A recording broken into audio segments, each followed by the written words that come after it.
the quickest guide ever on how to sell your business. Selling your business is a complicated process, and if not done right, you could lose tens of thousands of dollars and maybe even more. My name is Steve Remy, and I'm a business broker specializing in licensed trade businesses like plumbing, HVAC, and electrical. I also sell some agricultural businesses like plant farms, tree farms, and nurseries. First question to ask yourself is, can your business be sold? Do you have a business to sell? If you can't walk away from your business and it continue to run for at least a month without your intervention, then you don't have a business to sell. You're selling a job. And that's okay. You just won't get as much money for it as you would if you had a business that could pretty much run itself without you. Once you figure that out, next step is, what are you going to sell it for? I got to say, this is the most critical step in selling a business, is figuring out what the valuation on the business is. You're going to need some good financial data from your business to figure this out, as well as knowledge of what other businesses like yours are selling for in the market. Technically, you might be able to do it yourself, but it's always best to get a professional. I mean, technically, I can change the brakes on my truck, but I'm not going to. I leave that to professionals. Those financials that you're going to use to analyze your business, they need to be super accurate.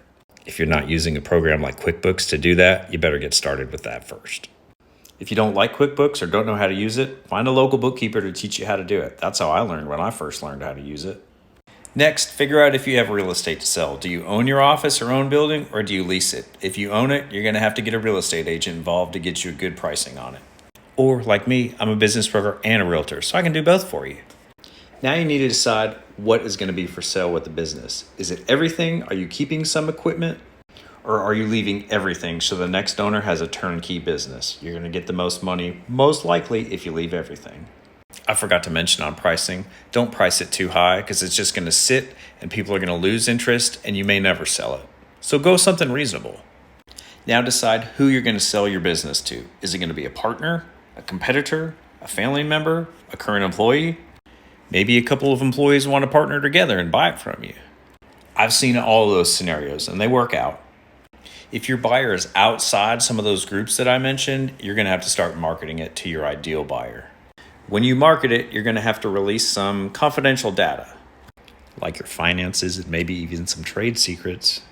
So make sure you have a super solid confidentiality agreement for buyers to review and sign, promising that they're not going to use your information in the wrong way. Let's say you found the right place to market it and you have an interested buyer. Believe it or not, that's where the hard work starts. You're going to have to validate that that buyer has the proper finances to purchase your business and they're not just wasting your time. This can be things like requesting proof of funds or maybe talking to the person at the bank that they're speaking with about getting a loan. Okay, you've checked them out, they have the money, you've agreed on a price. Now the buyer is going to do what they call due diligence, which means they're going to verify everything you've told them about the business. They're going to want to see your finances in QuickBooks if you have it there. They're probably going to ask for your tax returns as well.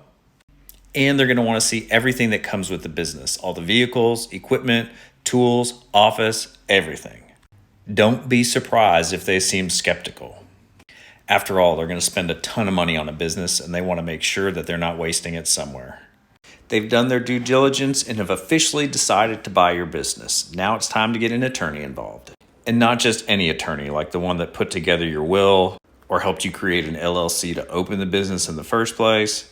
I'm talking about an attorney that specializes in business purchases. Yes, they're out there. The good ones are few and far between, but I know quite a few of them. Don't cheap out. Get an attorney to write up your asset purchase agreement. It's going to protect you and it's going to protect your buyer. It's money well spent, I promise. Then you have to think about, what are you going to do with that money when you get it all? So you're going to need to talk to a CPA. Kind of like the attorney, not somebody that does your taxes. I'm talking about a CPA that specializes in helping people sell their businesses.